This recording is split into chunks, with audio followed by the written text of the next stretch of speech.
Alors, chers amis, bonjour. Je suis content qu'on se retrouve encore aujourd'hui pour ce nouveau numéro des idées.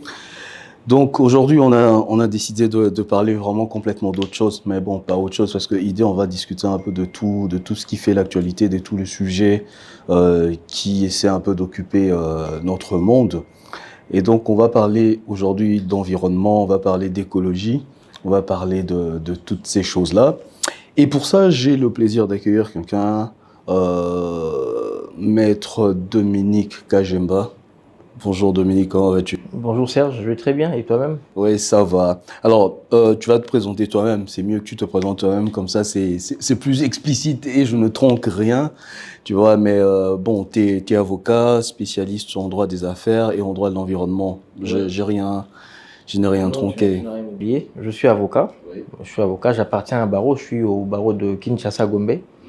Après, je suis avocat. Dans l'exercice de ma profession, je suis spécialisé dans le droit des affaires et aussi dans le droit de l'environnement. Bah, c'est super. Et donc, est-ce que tu es content d'être là? Oui, très content. C'est un plaisir. Je pense qu'on aura une très belle discussion. Ouais, je l'espère aussi, j'espère. Et que tous ceux qui nous regardent vont bien évidemment apprécier les choses qu'on va se dire aujourd'hui. Donc voilà, alors on a décidé aujourd'hui de parler un tout petit peu de l'environnement, mais vraiment dans le sens, parce que maintenant c'est un peu comme un sujet à la mode, où tout le monde parle un peu de protection de la nature, où tout le monde parle d'écologie.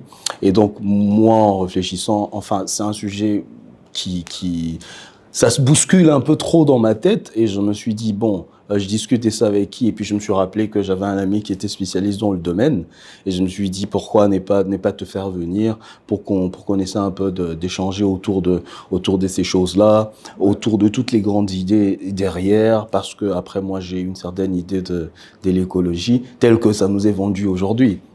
Tu vois, j'ai une certaine idée de ça,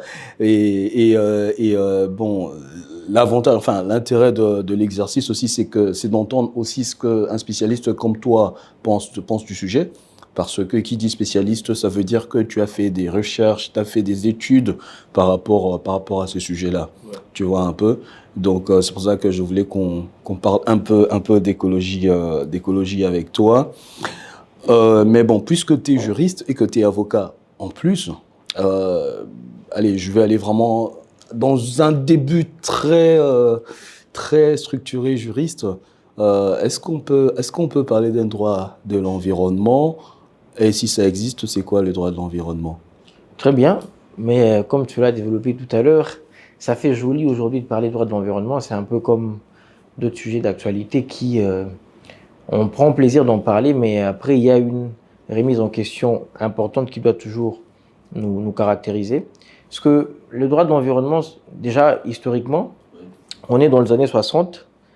Au départ, on a l'homme qui, pour se croire supérieur, avait tendance à dominer la nature.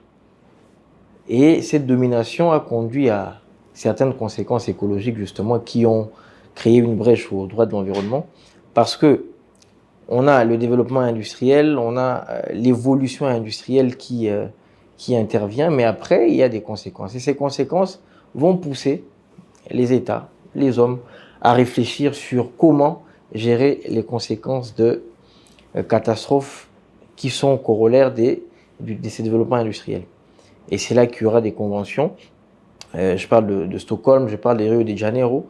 Et les États vont convenir qu'il fallait dorénavant adopter une approche où l'homme ne devrait plus se croire supérieur à l'environnement, mais plutôt composer avec l'environnement pour éviter justement de détruire les milieux naturels dans lesquels il évolue et par voie de conséquence courir à sa perte. Mais les États vont convenir dans quel cadre? Les États vont convenir, là on va dans le droit international, il y a les conventions avec les Nations Unies, il y a une convention des Nations Unies de Stockholm qui va justement réunir les États pour réfléchir sur la question. Et c'est là que le droit de l'environnement va naître. Alors, de manière simple, le droit de l'environnement, c'est le droit qui veut réguler le comportement de l'homme vis-à-vis de l'environnement, vis-à-vis de la nature, vis-à-vis de la biodiversité, des écosystèmes qui l'entourent. En des termes simples, c'est-à-dire comment l'homme, dans sa quête de survie, doit se comporter vis-à-vis de l'environnement qui l'entoure. Attends, mais ça c'est très intéressant. Oui. Donc, si tu veux, en quelque sorte, deux gens se sont réunis et ont décidé de réguler le comportement de l'homme. Oui. Maintenant, effectivement, qui dit droit dit principe, tu vois, parce que le droit, après, il y a un corpus juridique qui va pour un ensemble de textes pour réguler justement le comportement de gens. Dans le cadre du droit de l'environnement, par exemple, quels sont les principes majeurs qui vont régir le droit de l'environnement, tu vois? Voilà, consécutivement à ces conventions, comme je les ai évoquées tout à l'heure là, les gens vont se réunir et vont élaborer des principes qui devraient, en principe, des principes qui vont conduire ou guider le relationnel entre l'humain et son environnement. Après, il y a plusieurs principes qui vont être...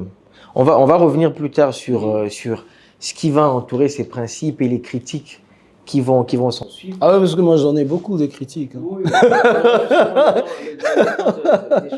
ah ouais, parce que moi j'en ai beaucoup. On va dicter des principes comme les principes du pollueur-payeur, c'est-à-dire celui qui pollue doit payer. Ouais. Payer pour que sa pollution, le paiement compense justement les pollutions ou les dégradations. Mais c'est encore une vision capitalistique du monde où on pense que tout se règle à coup d'argent. Et moi j'ai un problème avec ça. C'est-à-dire que les principes du pollueur-payeur, ça ne fait pas pousser les arbres qu'on va couper, par exemple. Ça ne va pas transformer la nature qu'on vient de polluer à nouveau. C'est-à-dire que peu importe le nombre de dollars américains que tu vas mettre sur la table, ça ne compense pas ça. Après, moi, je te fais part vraiment de ma compréhension de la chose. Justement, c'est comme ça que plus loin, on aura aujourd'hui, on parle de l'économie verte avec les marchés du crédit carbone, justement pour arriver à compenser différemment. Parce que le principe du pollueur-payeur voudrait que tu pollues, tu payes. Oui. Mais avec l'économie verte actuellement, les marchés de carbone qu'on aura peut-être le temps d'évoquer, si bien sûr, on parle le permet, parce que la compensation est différente. Donc il y a des projets verts où ceux qui mettent des moyens pour conserver ces projets vont sur un marché vendre leur quota d'émissions. Donc voilà. Alors, tu reviens sur le principe, donc le principe du pollueur-payeur, ouais. Il y a un autre principe de précaution, les principes des précautions qui veut que dans chaque politique, l'on tienne compte de la donne environnementale. Que ce soit qu'il s'agisse des sociétés commerciales, qu'il s'agisse des États dans leur politique. Et c'est comme ça d'ailleurs que dans notre constitution 2006, telle que révisée, complétée, modifiée en 2011, on a l'article 215 où vraiment la protection de l'environnement, l'évolution dans un environnement sain est consacrée constitutionnellement. Et par voie de conséquence, il y a des lois qui ont été promulguées, notamment la loi 2011 portant principes fondamentaux de protection de l'environnement, qui vont suivre justement pour encadrer tous ces principes. Les principes, il y en a plusieurs. Donc, on pourra les évoquer, ça pourra nous prendre autant de temps, mais après, on peut citer précaution, pollueur-payeur, on peut citer les principes qui veut que l'on tienne compte des générations futures dans les politiques environnementales. Donc, voilà quelques-uns des principes qui ont été édités. Mais concrètement, parce que, bon, moi, je parle aux spécialistes que tu es, tu vois. Concrètement, comment on tient compte de générations futures? Je te donne un exemple. Parce que tu as d'un côté les gens qui pensent que la nature a cette capacité à toujours à s'auto-régénérer, tu vois. Parce que personne ne va nous faire croire que le monde dans lequel nous vivons, Dominique et moi, aujourd'hui, c'est à la même forme qu'il y a de milliers d'années depuis que la vie est apparue sur Terre, tu vois, un peu. Alors, maintenant, ceux qui disent, par exemple, que tout ce principe-là sont édictés par les puissants de ce monde, disons ceux qu'on considère comme puissants de ce monde, pour empêcher justement l'émergence des autres pour devenir puissants. Oui, mais justement, c'est là que je rejoins le propos que j'ai développé tout à l'heure quand j'ai évoqué le critique qui pouvait se rapporter à ces différents principes édictés. Parce que nous avons d'une part, parce que s'agissant de la protection de générations futures, nous avons le concept de développement durable qui a été développé et qui continue à ces jours. Parce qu'on a d'une part même quand on a évoqué le développement industriel, on a d'une part des nations qui se sont crues fortes et ont développé leur industrie sans tenir compte des conséquences sur l'environnement, et qui après s'être rendu compte justement que leurs actions ont dégradé l'environnement, sont venus, si je peux finir. Non, vas-y, Philippe. Parce que moi, je suis pas d'accord avec ton argumentaire, mon ami Dominique. Ouais, vas-y, ouais. Alors, parce qu'on a eu des nations qui se sont développées industriellement, avec un développement économique par voie de conséquence, et puis après, ils se sont rendus compte que l'environnement était dégradé. Et ce sont ces mêmes personnes ou ces mêmes nations que tu considères entre guillemets fortes, qui aujourd'hui sont là à dicter les règles à suivre s'agissant de la préservation de l'environnement. Mais c'est là justement que j'ai évoqué les critiques. Et c'est là que le problème majeur s'agissant de cette lutte contre le réchauffement climatique se pose. Parce qu'on a d'une part des nations développées et d'autres non développées, mais les sous-développés qui doivent se développer aussi, qui doivent justement développer leur propre rapport avec l'environnement et voir dans quelle mesure elles-mêmes doivent se développer économiquement. Et ce développement économique a des conséquences naturellement sur l'environnement. Mais maintenant, le rapport que ces nations ont vis-à-vis de l'environnement ne doit pas être dicté par certaines nations qui, elles, au départ, ont détruit l'environnement et aujourd'hui estiment qu'il faut préserver l'environnement et qu'il ne faut pas exploiter le bois, et s'il faut exploiter le bois, regardez le canevas à suivre. C'est là justement que le bas blesse. C'est là que les critiques s'agissant de la question de la protection de l'environnement s'y posent. Alors, j'ai évoqué le concept de développement durable. Vous avez évoqué les générations futures parce que le développement durable veut que les nations aujourd'hui exploitent les ressources naturelles qu'elles ont en leur possession, mais sans pour autant compromettre les générations futures. Mais après, si on ne se développe pas aujourd'hui, si on ne pose pas les bases, si on ne bâtit pas, on ne construit pas des routes, si on ne relie pas le pays, parce que forcément, il y aura des forêts qui seront coupées pour que les chemins de fer passent. Si on ne le fait pas, mais comment qu'est-ce qu'on va laisser aux générations futures? Justement. Et c'est là le grand problème. Le grand souci majeur, c'est qu'aujourd'hui, les Africains ont le rapport vis-à-vis de l'environnement, vis-à-vis de la forêt. Parce qu'on ne doit pas considérer que la protection de l'environnement a commencé à Stockholm ou à Rio de Janeiro.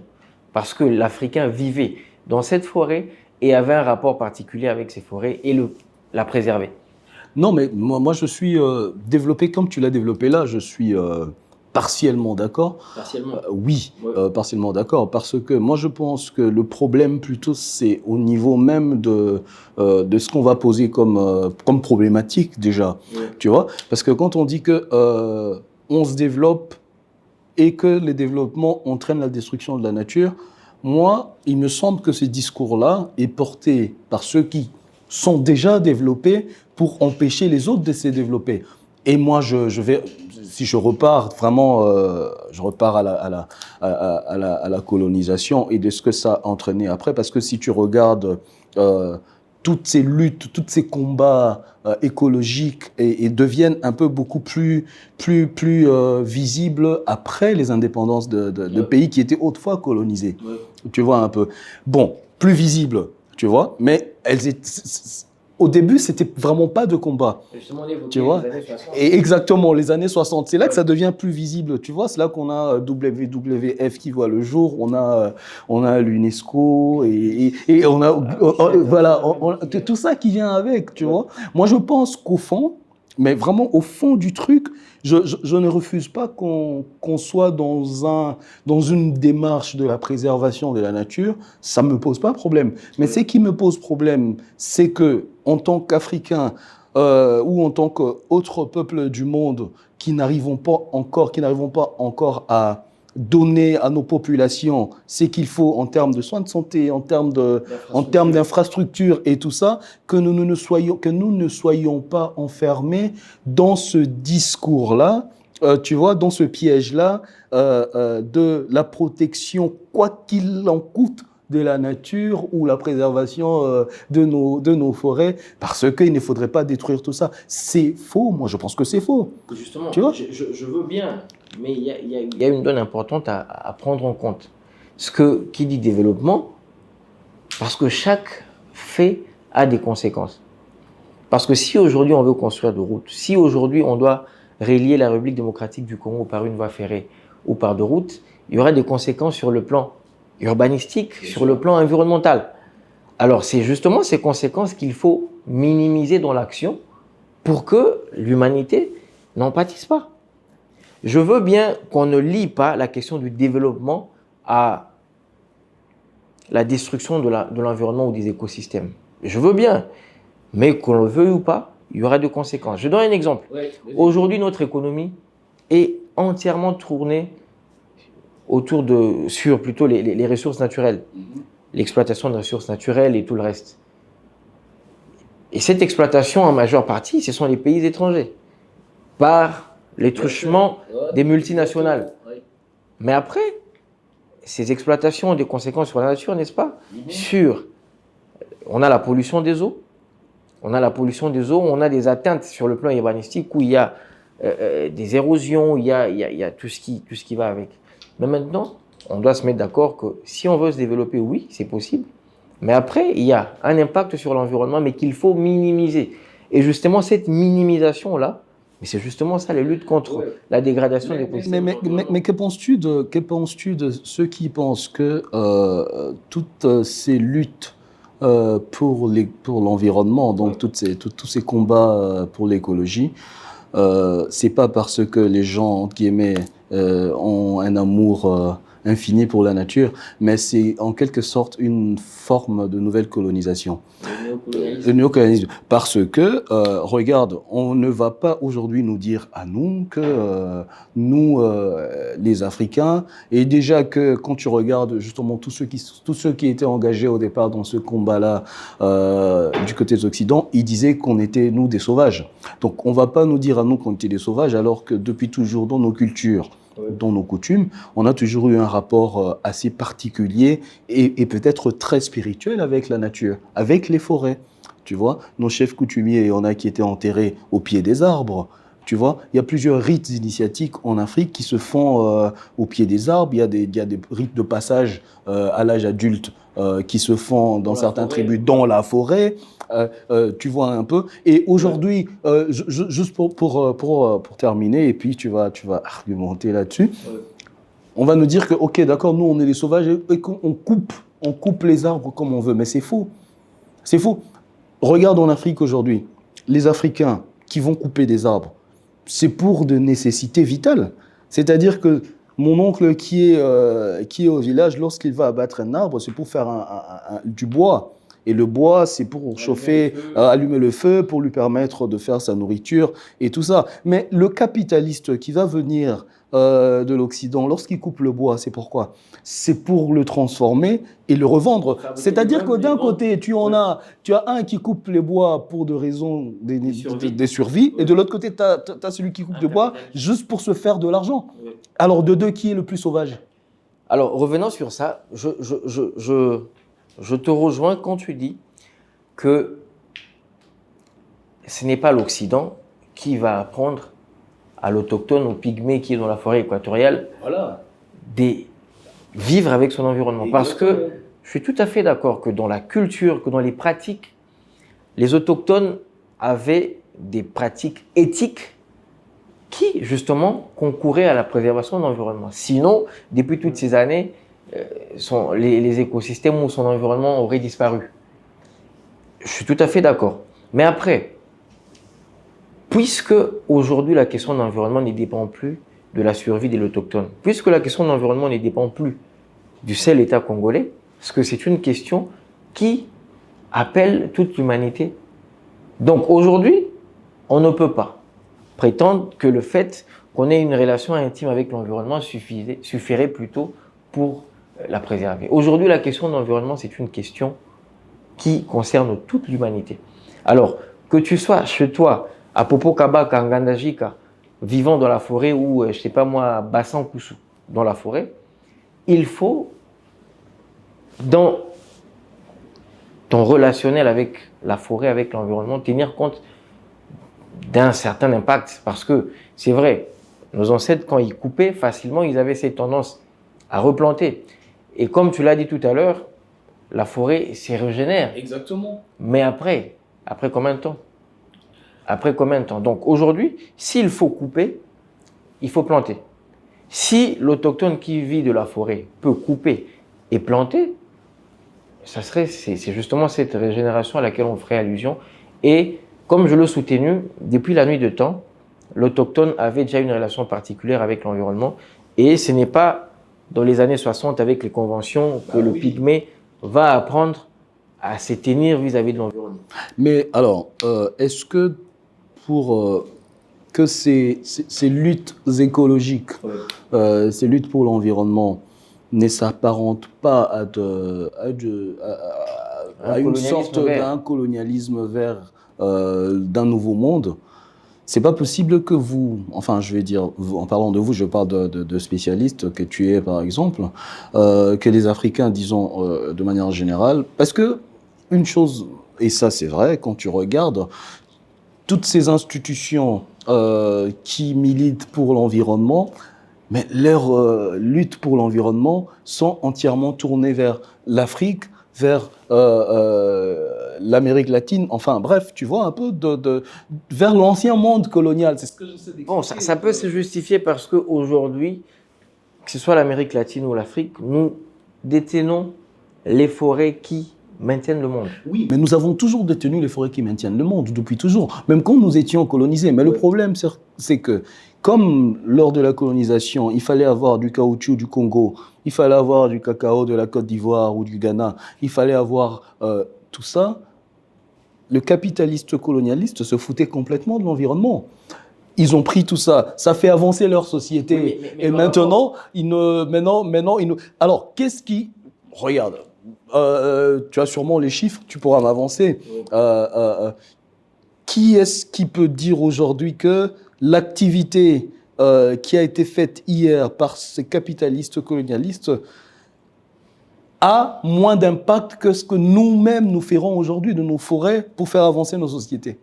Mais c'est comme ça qu'il y a eu l'accord de Paris, la COP à Paris, qui aujourd'hui, estimant qu'il y a certains qui se sont développés en détruisant l'environnement, parce que on revient un peu dans le principe pollueur-payeur, parce que ces gens-là devraient fournir davantage d'efforts pour financer des projets permettant de stabiliser la température globale. Maître Kajemba, tu sais comment que le droit international est un droit faible? Regarde, Donald Trump a refusé de payer quand il était président. Oui, mais après... Quelles sont les mesures contraignantes pour forcer Donald Trump à payer?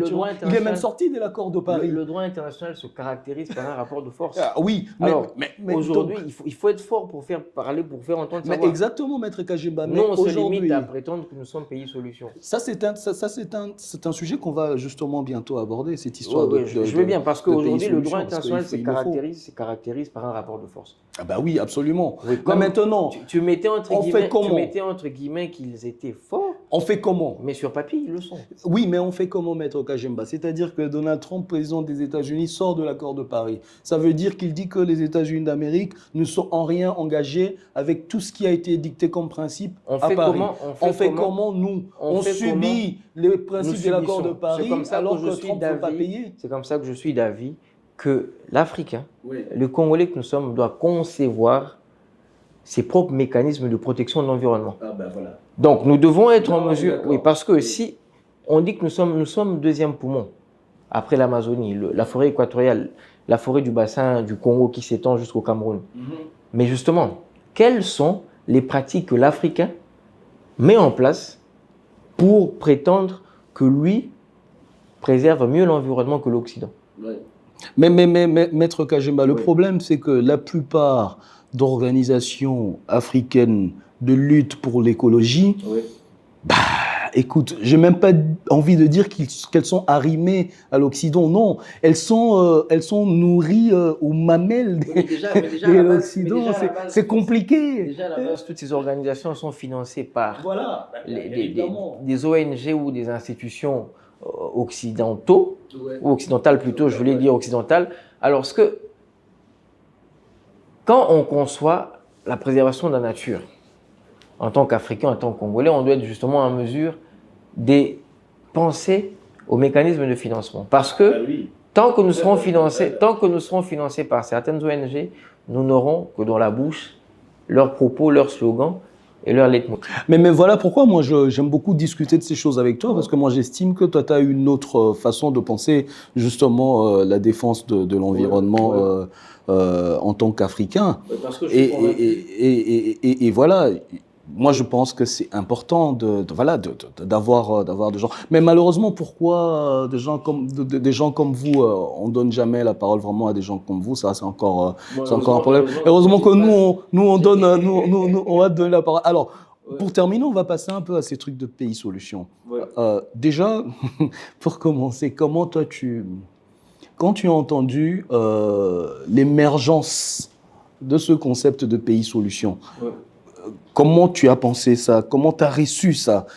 Est-ce que tu as reçu ça comme une claque ou une double claque? Tu vois un peu, voilà, comment tu as reçu ça, pays solutions? Ni claque, ni double claque. Ni claque, ni double claque. Ouais. Comment j'ai reçu, parce que c'est quand même un slogan qui nous a caractérisé pendant 2 ans pratiquement. Et ça continue. Donc, la COP26 à Glasgow, et puis la COP27 à Dubaï. Donc, pays solution. Comment je l'ai perçu? Parce que j'ai essayé de parcourir le projet ou le programme du ministère de l'Environnement et du Développement durable sur la question.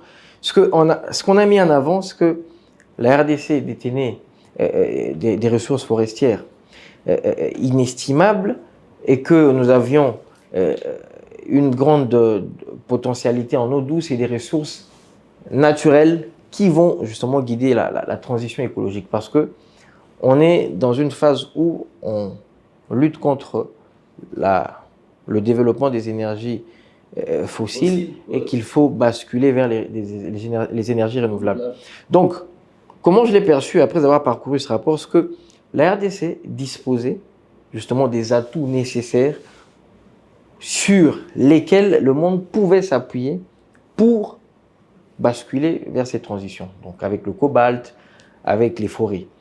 Donc ce n'est pas une claque en soi, c'est juste que à la base, peut-être que les concepteurs n'ont pas pris le soin des mieux, parce qu'il ne faudrait pas qu'on pense qu'on est pays solution pour les autres, pour le monde, pendant que nous ne sommes pas en mesure nous-mêmes de pourvoir à nos propres besoins ou à satisfaire les besoins de la population.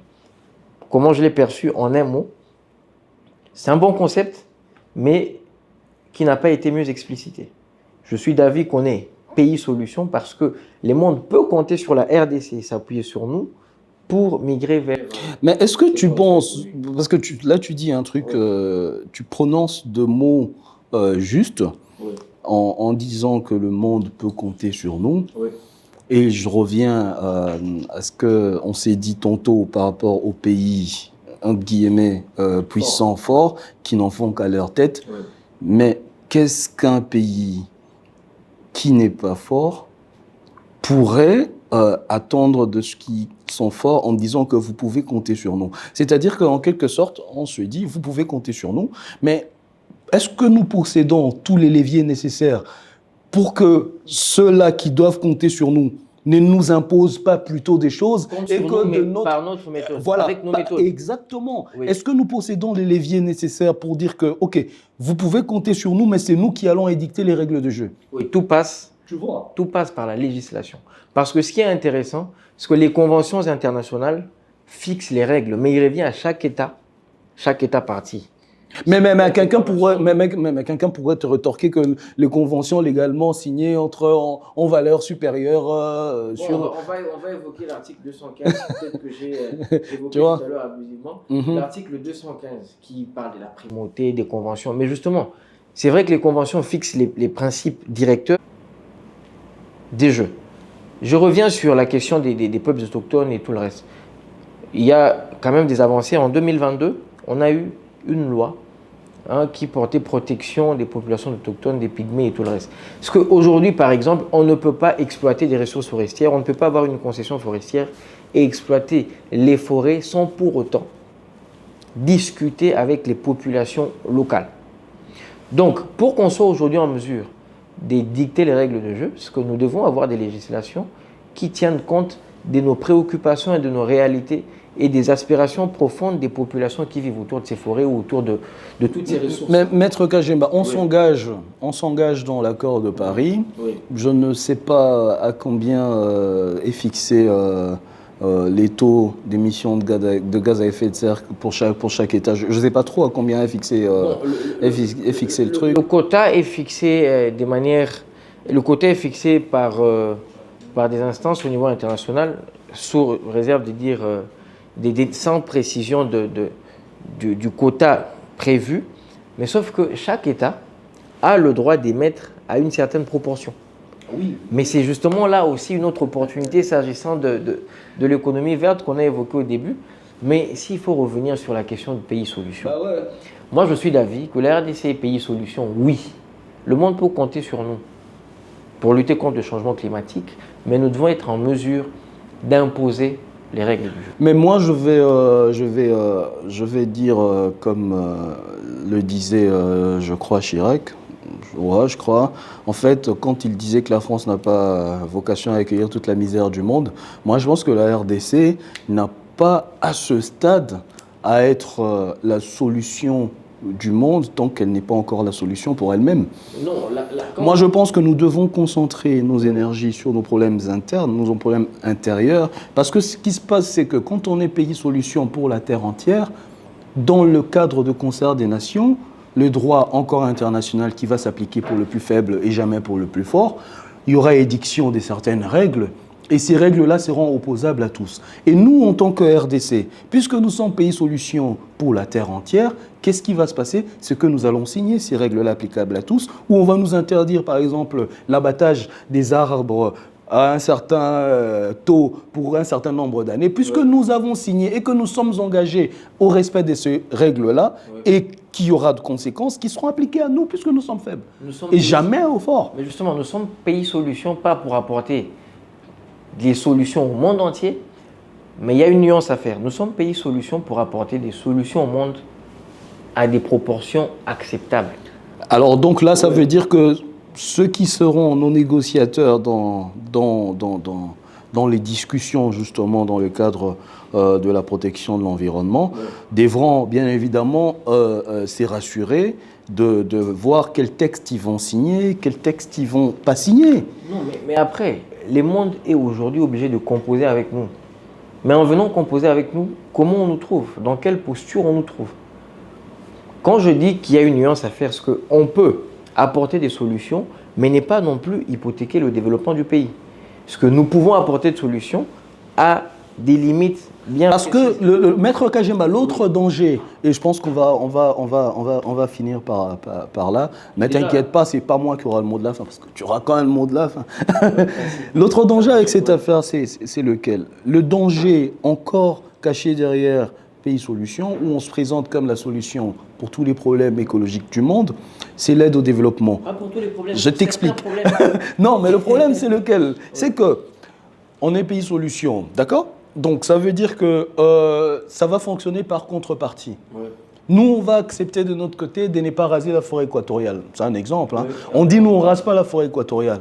Mais on dit à ceux qu'on protège, pour leur dire que, bon, nous, on a dit... On protège l'humanité. Non, on sait que dans la protection de l'humanité, le Népal ne va rien donner. Hein. On le sait, tu vois. Généralement, ceux qui donnent, on les connaît. C'est les États-Unis, c'est la Chine, c'est la France. C'est ces grands pays producteurs. Ce ne sont pas des pays précis. On repart sur le pollueur-payeur que tu disais. Donc, le danger, c'est encore une fois de plus la dépendance aux financements extérieurs. Je ne sais pas si tu vois ce que je veux dire. Très bien. C'est-à-dire que, mais ça encore, c'est de réflexion qu'on devrait mener dans les cadres internes. Oui. C'est de dire, OK, tu as très bien expliqué le principe pays solution, et je voudrais d'ailleurs que le ministre Mouya et la ministre de l'Environnement l'expliquent vraiment mieux comme tu l'as fait, au lieu de dire pays solution. Ça aurait été plus facile pour tout le monde aurait compris. Ouais.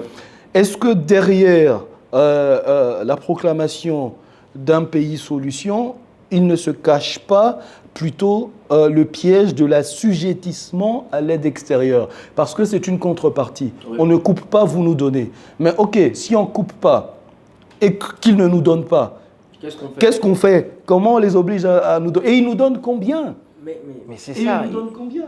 Mais je suis tout à fait d'accord. Et ça revient aux politiques. Ouais. Ça revient aux politiques, justement, de bien fixer les choses. Parce qu'il ne suffit pas d'annoncer ou de lancer des slogans qu'on va répéter à tout bout de champ. On va dire à qui veut l'entendre. Mais après, il faut qu'il y ait une structuration derrière le slogan. On évoque l'effet d'être pays solution. Est-ce que l'effet d'être pays solution ne va pas nous pousser à toujours avoir la main tendue auprès des États-Unis, auprès de la France, auprès de tous ces pays industrialisés? Et ces pays vont nous dicter ce qu'il faudra faire de nos forêts, de nos eaux douces et de nos ressources. Il faudrait justement, c'est une préoccupation majeure soulevée, mais il revient aux politiques d'en édicter les règles.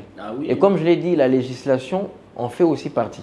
Parce qu'on doit avoir des lois qui nous permettent justement d'avoir le mot à dire et ne pas avoir de lois qui sont dictées par des multinationales qui nous ont financés pour telle ou telle autre forêt et nous disent, bon voilà, pour tel aspect de choses, il faut procéder de cette manière. Donc je suis sur la question de l'indépendance. Oui, justement, la question, on doit l'avouer, qu'on n'est pas suffisamment indépendant sur la question. Les recherches qui sont menées, les règles qui sont fixées ne sont pas fixées par nous. On a aujourd'hui, Yangambi, où j'ai été d'ailleurs, où Yangambi qui a accueilli la pré-COP 27, où nous avons l'Union européenne qui a une base et qui traite toutes les données forestières qui s'y retrouvent. Et la RDC, j'en doute, j'aimerais bien qu'on me prouve le contraire, la RDC n'a pratiquement pas accès à ces données. C'est ça tout le problème. Parce qu'aujourd'hui, on doit avoir cette présence d'être pays solution, mais on est pays solution comment? Si on ne sait même pas maîtriser les données de nos propres forêts. De nos propres forêts, si on ne sait même pas. J'étais à Paris récemment au forum du MEDEF, le forum économique qui a été organisé à l'occasion de la visite officielle du chef de l'État, où ce sont des entreprises françaises qui devaient venir cartographier les ressources naturelles congolaises. Donc il y a tous ces aspects de choses. Non, mais c'est parce que les gens ne sont pas encore sortis de l'aliénation. C'est parce que dans les têtes des gens, la compétence, elle est blanche. Voilà. Je suis désolé de le dire. Parce que regarde aujourd'hui, qui est-ce qu'on va engager comme expert pour cartographier la forêt de Yangambi, comme tu as dit? C'est-à-dire que même au niveau du ministère de l'Environnement, on aura de doutes qu'on va avoir deux CV, un CV d'un... Ouais. Et puis un autre CV, on va dire, bon, ok, lui, il a plus de... C'est-à-dire que la présomption de la compétence de par la couleur de la peau est un problème encore en Afrique jusqu'aujourd'hui. Malheureusement. Malheureusement, c'est une aliénation majeure aujourd'hui. Je suis convaincu qu'il y aura des auditeurs ou des téléspectateurs qui vont suivre. Il y aura des experts du ministère de l'Environnement. J'aimerais bien qu'on mette à notre disposition, si ça existe, une base des données détenue par le ministère de l'Environnement qui nous permet de cartographier et d'évaluer tout ce que nous avons en termes de tourbières et tout le reste. Parce qu'aujourd'hui, tous les rapports que le ministère poste sur son site, vous constaterez qu'il y a du PNUD, c'est le PNUD, c'est la Banque mondiale. Non, mais je pense que... C'est comme ça que je suis d'avis que la question de l'environnement est essentielle. Il faut que l'Africain s'en implique, ou s'en imprègne, s'implique davantage dans la question de la protection de l'environnement, mais que nous soyons en mesure aujourd'hui de maîtriser les données qui sont propres à nous et édicter des règles, parce que depuis la nuit de temps, nos aïeux ont vécu dans ce forêt. Aujourd'hui, que l'on soit en mesure d'avoir nos propres données sur les forêts, sur l'impact de nos activités même, sur l'environnement, et par voie de conséquence, ah ben ouais, parce que tu vois, tu viens de dire un truc. Finalement, cette discussion risque d'être interminable, mais on est obligé d'interrompre. Mais tu viens d'évoquer de notre impact nous-mêmes sur la nature, parce que maintenant tu as un néo-malthusianisme qui voit le jour, un néo-malthusianisme écologique. Tu vois, on dit que voilà, il faut arrêter de faire beaucoup d'enfants parce que faire beaucoup d'enfants, ça reviendrait à dire que voilà, on tue la nature. Oui, l'empreinte écologique, ça grandit. Mais à qui est-ce qu'on s'adresse quand on dit arrêter de faire beaucoup d'enfants, à ton avis? À qui est-ce qu'on s'adresse? Chers amis, voilà, c'est sur cette question qu'on va clôturer. Non, mais on va revenir. Non, mais on reviendra sur ça. Hein, on reviendra sur ça. Parce que regarde, les liens à faire est clair. Oui. Hein, les réserves se trouvent où? On sait où ça se trouve. Qui font beaucoup d'enfants? On sait qui font beaucoup d'enfants. L'empreinte écologique, c'est quoi? C'est beaucoup d'enfants, c'est tout ça. Pendant ces temps, l'Afrique est sous-peuplée. Bah oui, très sous-peuplé, voilà. On n'en parle pas assez parce qu'on a des idées reçues, des idées préconçues, venues d'ailleurs, et qui nous caractérisent dans nos luttes quotidiennes. Voilà, donc Maître Kajemba, je te remercie. C'est moi qui te Je te remercie. Est-ce que tu as un mot de la fin? Parce qu'il faut quand même qu'on termine sur une note d'espoir. Ouais. C'est très important. On va terminer sur une note d'espoir pour dire voilà, aux nouvelles générations, pas aux générations futures, pour dire aux nouvelles générations. Et nouvelles générations, c'est pas que du point de vue de l'âge. Hein. Ouais, parce qu'il y en a qui ont encore 20 ans, 25 ans, mais qui sont aliénés comme s'ils avaient vécu dans les années 30. Ah ben ouais, voilà. Donc la nouvelle génération, c'est la nouvelle conception des choses, c'est cette nouvelle pensée. Tu vois, cette nouvelle pensée africaine qui est en train d'émerger, ou disons plutôt de revenir à la surface, parce qu'elle a longtemps été cachée sous les eaux profondes des océans. Hein? Donc, qu'est-ce que tu pourrais dire? Voilà, on termine sur un temps de... Oui, qu'est-ce que je voulais dire? Déjà, il faudrait que ce soit les générations ou la génération actuelle ou celle future, comme tu l'as bien expliqué, qu'on ne pense pas que la meilleure conception de l'Afrique est synonyme d'une opposition farouche à ce qui est de l'Occident.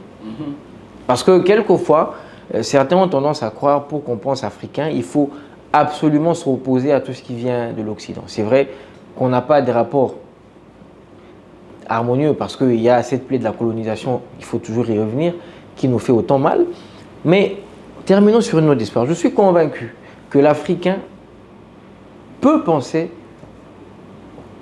protection de l'environnement, que l'Africain peut penser lutte contre le changement climatique.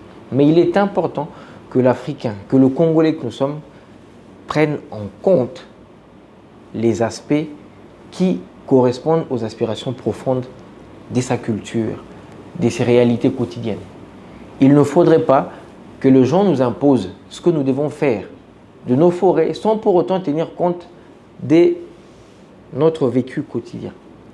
Nous avons un rapport, nous avons un relationnel avec les forêts, nous avons un relationnel avec les eaux qui, depuis la nuit des temps, n'a pratiquement pas changé, hein, si ce n'est des pratiques qui sont venues d'ailleurs. Donc, je suis tout à fait d'avis que nous pouvons militer, parce qu'il faut aussi insister là-dessus, le droit de l'environnement est un droit militant. Parce que quand on veut protéger l'environnement, on aura cette tendance justement à veiller à son empreinte écologique, on aura cette tendance à veiller sur... c'est vrai, j'ai fait du vélo quelques fois. Je laisse ces véhicules. Donc, je retiens et je demanderai à tous ceux qui vont nous suivre de pouvoir s'impliquer davantage, mais militer, mais en tenant compte justement des aspects qui sont propres à nous. Écoute, merci beaucoup. Hein. Je te remercie d'être passé et on attend impatiemment ton bouquin sur le sujet qui va sortir l'année prochaine. C'est ce que tu m'as dit. Oui, mais aussi, j'ai oublié de le mentionner, je venais de publier deux articles scientifiques dans une revue dans les cahiers africains de droits de l'homme et de développement. Comment on va... Enfin, tu peux donner le site. Hein. Oui, je pense que... Ok, on va mettre ça dans le détail de la vidéo. Ok. Pour que, voilà, nos amis lisent et puis revenir pour les discussions. Merci beaucoup, Maître Kajemba. Et puis, merci beaucoup à vous, chers amis. Voilà, donc aujourd'hui, on a essayé de discuter on a essayé de parler de l'environnement. Parce que voilà, il fallait un peu essayer de tordre le cou à toutes ces fausses vérités, comme quoi l'Africain n'a aucun rapport à la nature, l'Africain c'est un sauvage, c'est faux. Hein. Tout celui qui vous dira que vous êtes sauvage, arrêtez de le croire, vous n'êtes pas des sauvages. Vous avez un rapport beaucoup plus profond à la nature, vous avez un rapport beaucoup plus profond aux forêts, aux environnements, plus que quiconque ne le pense. D'accord? Donc celui qui vous dira que vous êtes africain et que vous n'avez aucun rapport aux fleurs, voilà pourquoi vous n'offrez pas de fleurs à vos amoureuses, dites-leur qu'ils se trompent. Vous avez vécu dans la forêt, vous savez ce que c'est la forêt. Et pour vous, la forêt, c'est plus que quelque chose d'esthétique. Pour vous, la forêt, en plus d'être quelque chose d'esthétique, de beau, c'est aussi quelque chose de spirituel. Parce qu'il y a une spiritualité derrière. Parce qu'il y a un contact avec la nature qui s'est fait par la forêt. Parce que nos grands-parents étaient souvent enterrés dans la forêt. Nos chefs coutumiers, ils étaient souvent enterrés sous les arbres. Et parce que certains rites s'est passé dans la forêt. Donc nous avons un rapport assez particulier à la fois aux animaux, aux forêts. Et il faut qu'on l'assume. Il faut juste qu'on l'assume. Il faut qu'on arrête de voir notre excellence dans le regard des autres. C'était l'idée. Donc aujourd'hui, Maître Kajemba, je serai heureux de vous retrouver prochainement avec notre invité. On parlera peut-être cette fois-là des fleurs et des amours. Non, ce ne sera pas dans l'idée. Allez, bye bye.